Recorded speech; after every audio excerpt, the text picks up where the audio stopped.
Okay, so today we're going to be talking about how earwax removal works.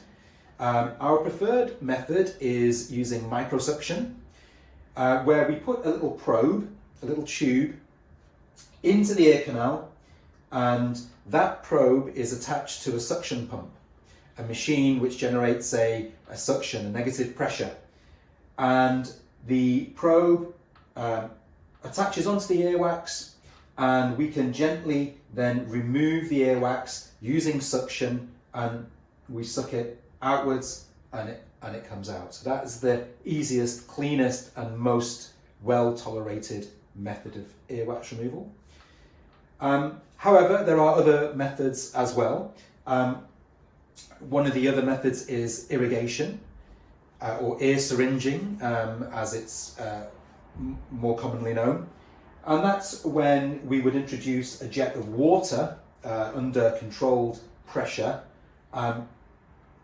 into the ear, which basically washes out the wax. Now, it's very important to do that with the right amount of pressure, with the right consistency of wax, because the danger is if it's not done properly, there's a risk of damage to the eardrum because the water can go and hit the eardrum. So always, obviously get this done by a professional earwax removal specialist, somebody who's been trained to perform that procedure.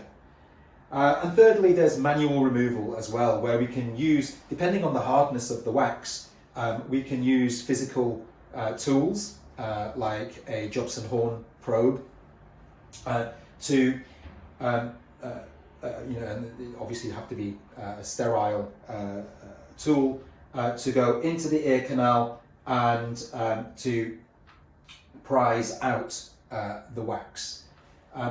All of these procedures, it's very important that it's done by a trained clinician who is looking down the ear canal using a microscope to give the right amount of magnification so that they can see what they're doing, and then the procedure is safe at all times. They know exactly how far they are from the eardrum. You don't want to be working too close to the eardrum, and so the clinician needs a clear visual of the ear canal and the earwax.